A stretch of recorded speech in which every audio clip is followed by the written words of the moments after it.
All right. That was just me playing with buttons and figuring things out.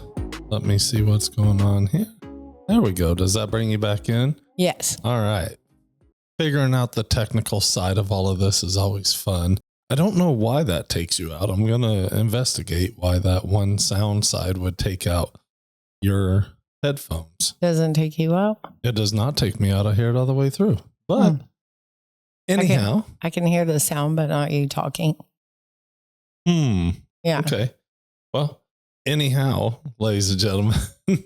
So I am super excited to get to do this. I am JJ Seabrassi, and this is my wife, Tara. We've been led to share our hearts and share our walk and share our journey and share our testimony together. And so many of you listeners out there have taken the time to listen, taken the time to watch, taken the time to pray along with us. And we couldn't thank you anymore from the very bottoms of our hearts. I thank you guys so much for that. Thank you so much. We appreciate your prayers and reading our posts and listening to our videos and sending messages and just all of the support. And it's been kind of cool because in our struggles, we've gotten the chance to pour into so many other people and serve people. And I think that's kind of the reason for today's podcast, for this talk, is that we want to serve you guys, but also let you know how you've served us and poured into us. And when you look and you say, oh my gosh, I don't know how JJ and Tara have been making this happen, we want to give you a little bit of insight to that. Yeah? Yeah.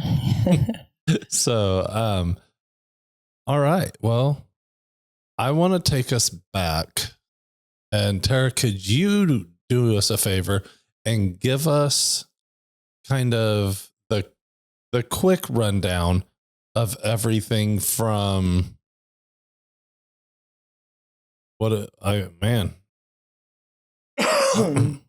excuse me, from 8 years ago now?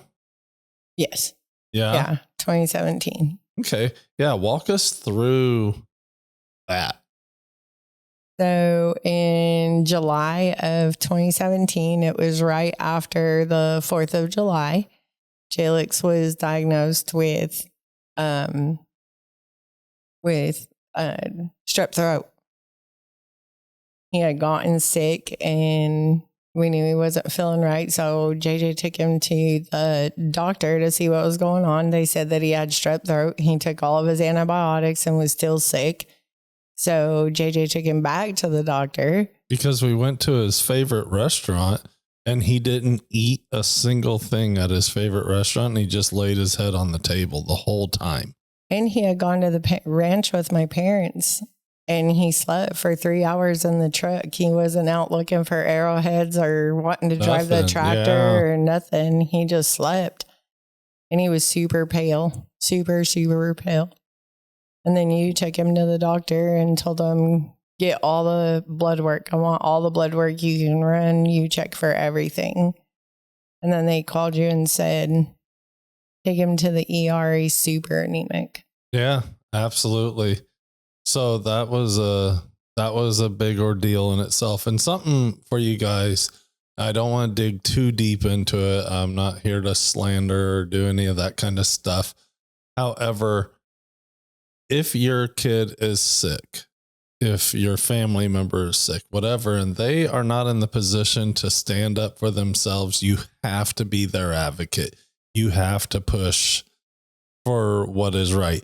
And I hope and pray over you that, one, you never run into a situation where the medical professionals are not taking all of the steps necessary or they're being nonchalant about things. But if you are, I pray that you also have at least one that is willing to beat the drum and tell you, you need to do this. You reach out to me, I'll help you. Like, that's something that I've learned through all of this more than anything, is how to advocate for my kid and teach him how to advocate for himself.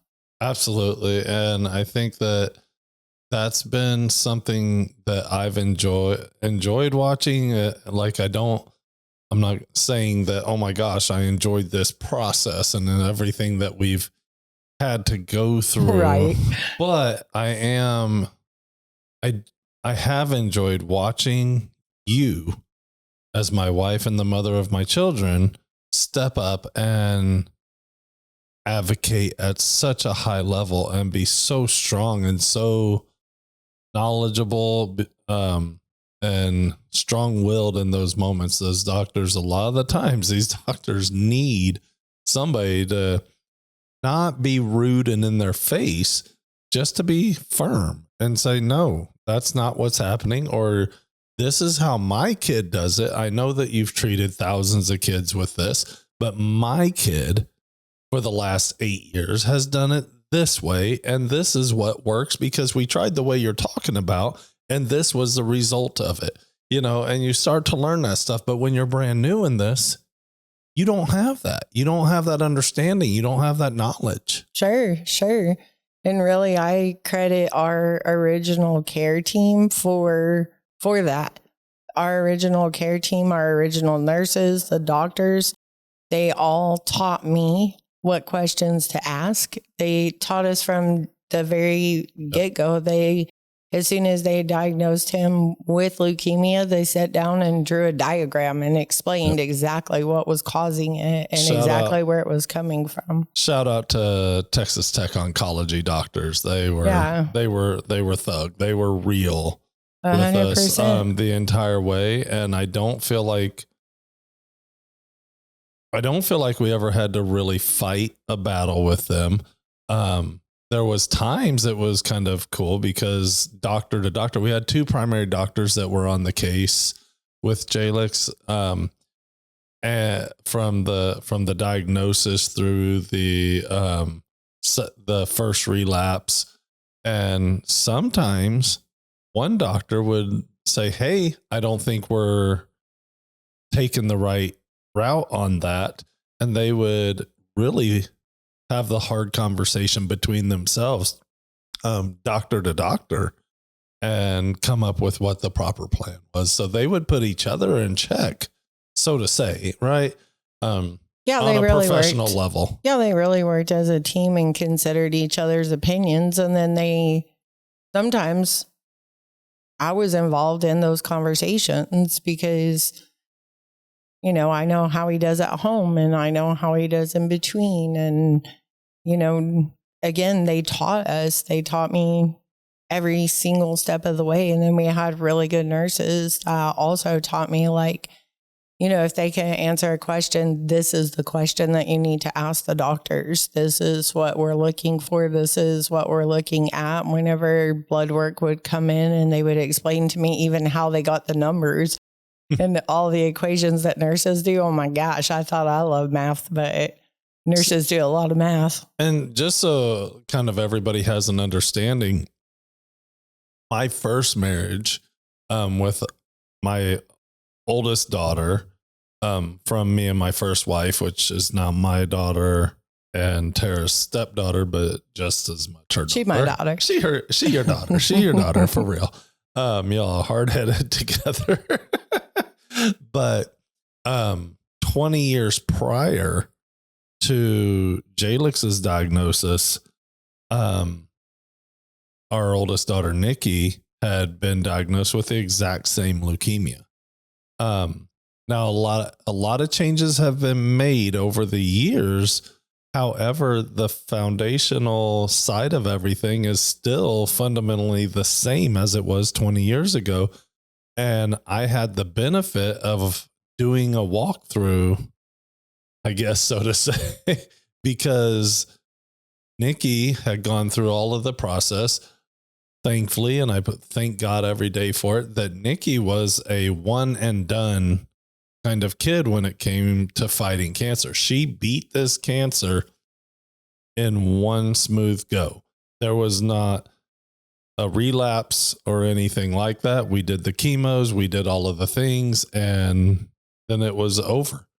Well, Nikki was part of the research. Yep. She was part of the research that created what is now the standard of care for B-cell ALL. She was the research. Yep. They called it a POG program. Yeah. I don't remember what the POG stood for. Not the band. That's POD, huh? But yeah. So yeah, I had that, and I think that was I will say the only benefit that brought to the table that I feel was that I was able to stand strong when they told me my son had cancer. When they told us our son had cancer, I said, okay, then we fight this. Where Tara, you had a different moment, right? Yes, I did. What was that? Well, so he was life flighted from my hometown to a bigger hospital. I don't know if we're saying names, but we won't say the names of hospitals. No. We were flying from my hometown to a bigger hospital, and they had him on a fixed wing to fly out. And my dad had followed us to the airport, and I was walking next to Jailex on the gurney, and I turned back and I looked at my dad. Oh gosh. Oh. Told you guys, this will be real, okay? This is us. This is us and what we live through, and how God's used us, because the mindset we were in 8 years ago and where we're at today is night and day difference. I turned around and I looked at my dad, and he was standing next to his truck, and I was like, I could just run over there. He's slow. He's old. He ain't going to catch me. I'll just get in the truck and I'll take off, because I can't do this.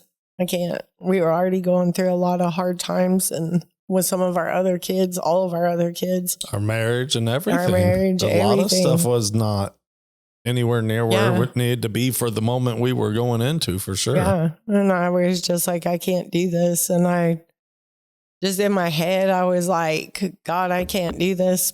You got the wrong one. This is not me. And God said, no, but I can. And I looked down at Jailex and just took that step on the airplane, and I was like, okay, well, you better do it then.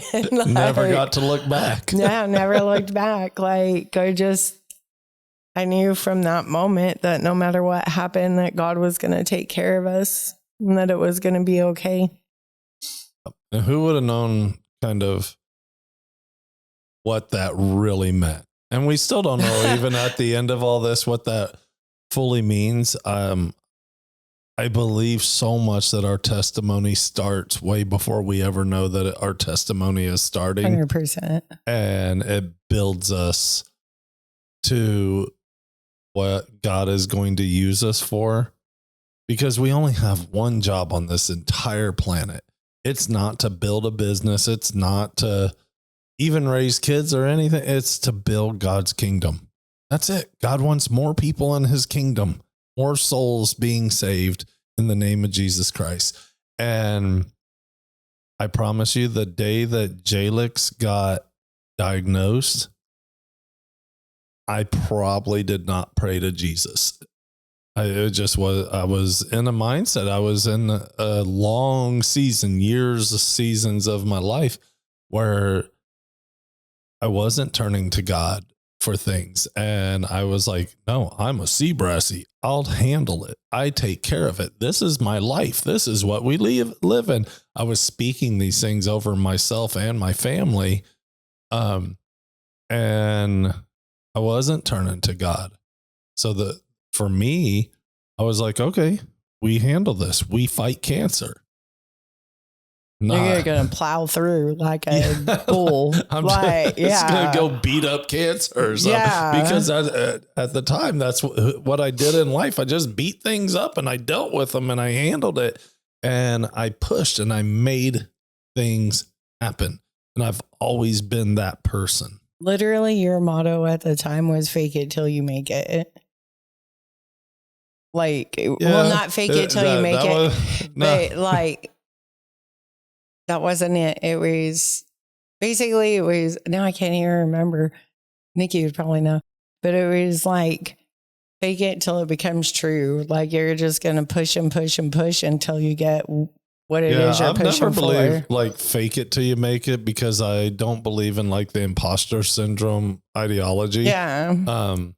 Because for me, I guess like manifestation almost. If you're doing it at the level, if you're honest and you're doing it at the level that you're doing it at, then you're not lying. You're not faking anything. You just figure it out as you go. Yeah. And that was always big for me. And it drives you insane in many parts of our life, because I'm like, we'll figure it out. We'll get it as we go. And she's like, no, we have to plan. But anyhow, I have a conversation. Yes, conversations. But I digress, I guess is what we say in this moment. Yeah. So Jailex gets diagnosed, first relapse.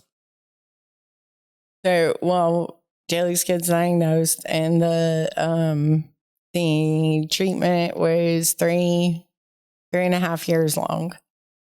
So he was to be finished with treatment in September of 2020. And in August of 2020, we found out that he relapsed. Now, mind you, that's COVID. Yeah. Okay. So deep into COVID. For you guys listening and watching, Tara and Jailex went into the hospital because I had to run the business. You weren't allowed to. You weren't allowed to swap out. Yeah, that's what I was getting ready to say, was that I wasn't allowed. But like in the beginning of stuff, we could swap out. I'd let her go home for a day or something, and then I'd stay with Jailex. But 99% of the time it was Tara staying with Jailex. And then during COVID, I'll never forget looking through a window from outside and seeing you guys inside your room, because you told me like, hey, if you go to the window, if you go to the back door, count over 4 windows, and that's us, and we're on the ground floor. And I was like, I'm coming to see you. And you're like, they're not going to let you in. I'm like, well, then we'll see each other through the window and we'll talk on a cell phone. And that's what we're going to do. And it was almost like a jailhouse visit. But, yeah, COVID was hard. It was different.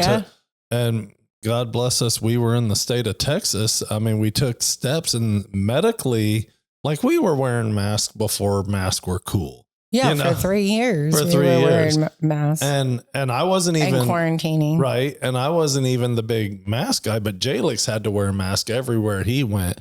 And if we got a little upset stomach or something, we were wearing a mask in the home already. And then COVID came along. I was like, you know what? 6 foot distance, pretty cool distance to be. This is happy. I can talk to you from here. You ain't got to be in my face. You don't need to be any closer. Yeah. So COVID didn't bother me that much. But then, with second relapse, where was that? So then we moved to Dallas. Yeah. And we moved down to Dallas, and then we moved to Dallas, and we had like a handful of appointments left when we moved. And the doctor down here was like, hey, you guys are going to ring that bell, which means that it's the last treatment. We're going to take his port out tomorrow. We're going to take his port out the next day. We're not going to do any testing. Well, so it was a whole lot of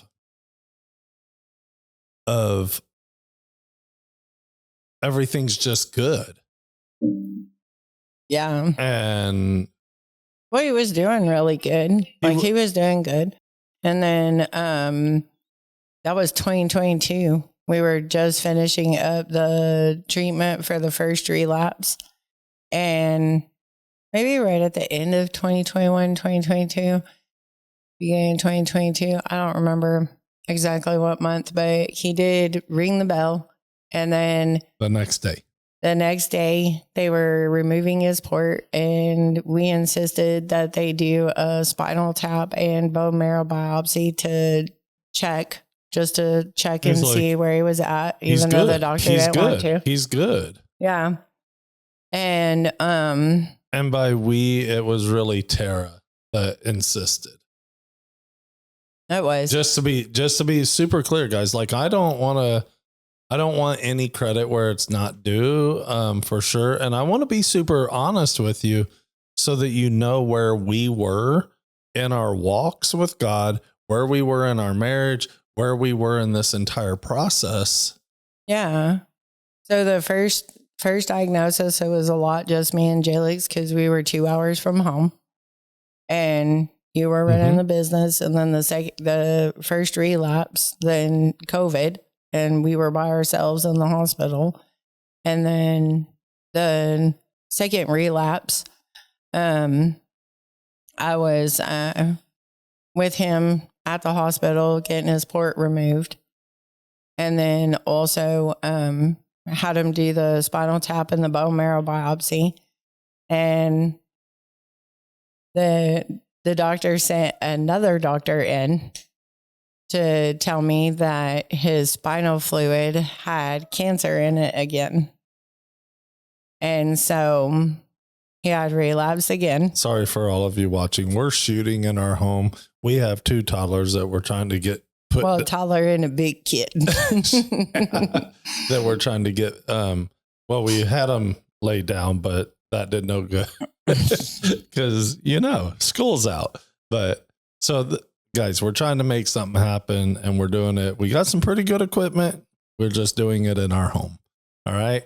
So bear with the background noises while kids learn to be quiet and lay down and close their bedroom door. Sorry if that was so loud. It was all right.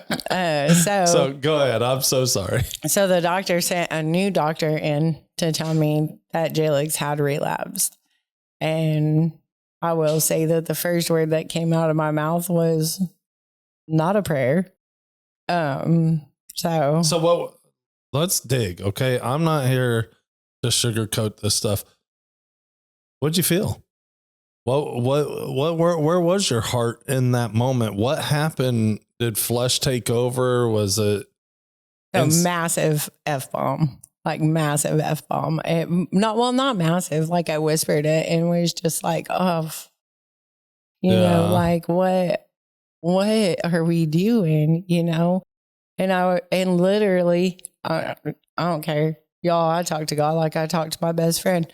Like, I was like, God, what are we doing here? Yeah. What are we doing? What is going on? Like you said, you got this.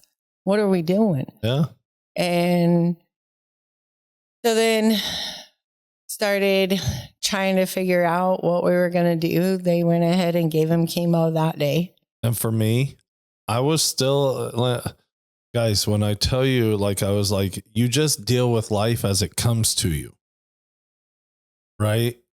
I said, okay, we relapsed. We keep fighting. Bro, every time I just wanted to punch you in the Adam's apple.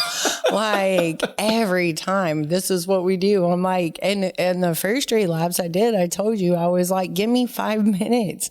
Give me 5 minutes to just have a meltdown and then I'm good. But I need that 5-minute meltdown. See, and that was a moment. It was like we did that actually. Yeah. You know what I mean? I was like, okay, step back, JJ.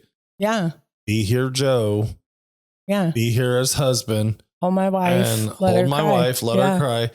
Where for me, at the time, because I was a guy and we don't talk about our feelings and we don't communicate, literally though, but we don't communicate our feelings as men. We hold all that stuff in till the cork explodes. I just preached a message on that the other day. Yeah. Like there's so much of that where if I take before, and I was scared of it, that if I took that same 5 minutes, I may not recover. Yeah. And you said that. Yeah. Yeah. Absolutely. You said that we're now, and we'll get to it later. maybe in a different podcast even, but now like I'll have that conversation. Yeah. I'll talk about it. And that's a big deal. It's a huge deal for the men out there. Even if you're not going to talk about it for yourself, which it'll work out for yourself, do it for your wife. Do it for your wife. It has been such a game changer, and we're not perfect at it now. We still have moments, but my goodness, 16 years together. And now I think every day we get better, whether it's a little bit or a whole lot of it. Yeah. And a lot of this has been the testimony being built through all of this process. Yeah. So go ahead. So 2022, he relapsed in his spinal fluid. And then a couple of weeks later, we got the test results back for his bone marrow, which is typical. And he had relapsed in his bone marrow as well. So just like quick recap, the original diagnosis was in his blood only. The first relapse was in his spinal fluid and his blood. And then the second relapse was his spinal fluid, his blood, and his bone marrow. And that's pretty bad. Like spinal fluid is pretty bad. With the bone marrow, like that's really bad. So then they started talking to us about a bone marrow transplant. Nope. We did CAR T first. We did CAR T treatment. So CAR T is basically where they take the T cells and they reprogram them to attack the cancer cells. So we'll back it up. Jailex's case. Okay. Just real quick. From the initial, it was B-cell leukemia in the blood. Yeah. The next time, it was B-cell leukemia in the blood and in his cerebral fluid. Yep. CFS. CSF3 is what he had. Yep. Which was a lower level. Like it wasn't the worst that it could have been. Yeah. So then the next relapse was blood, spinal fluid, and bone marrow. Was it bone marrow on that one? Mm-hmm. Okay. And bone marrow. And we did the CAR T cell treatment. Right. Yeah. The first go round of CAR T cell treatment, which do you want to explain kind of the quick of what they do in CAR T cell? Yeah. So basically they take the T cells out and then they send them off to like Virginia and they reprogram the T cells to attack the cancer cells. And in Jailex's case, it's the B cells that cause the cancer cells. So they gave him CAR T. The first round that we did was they used rat DNA. Yep. Which was crazy. And I want to pause right here for just a second on explaining this. I want to be super clear because this is something that never in my life would I have ever considered. Like I truly felt like God was saying this was the path to take. I would have been a very, very much like man should not play God. And by using stem cells and by remapping our cells and things like that we are playing God, and not okay with that. Like not okay with cloning, not okay with, she don't even like AI, guys. I don't. I despise AI. I like AI. So it's not something that we took lightly or that I took lightly. I really felt like the Holy Spirit was saying, this is the route to go. So we did that. And then a few months later, we found out that the treatment failed and that his B cells were coming back. It was like 7 or 8 months, I think. Like we actually rode pretty well for that. Yeah, I think it was like 7 or 8 months. It wasn't like 3 months or anything. It was like we were like almost a year of like, hey. I don't feel like it was close. I think it was closer to 6 months than a year. But yeah, we did. And then his B cells started coming back, which is how we knew that the treatment was failing. And then they started talking about bone marrow transplant. Well, first, do you want It had that methotrexate toxicity. So, and that was a huge turning point. It really, really was. So I guess that does warrant being talked about as well. So I tell you what, let's go ahead. We're gonna end this moment right now, and we're gonna pick right back up in all of this. But for you guys, we're gonna cut this 30-minute session down, and then we're gonna have number 2, and we'll talk about methotrexate toxicity. So guys, hang out, and we'll be right back.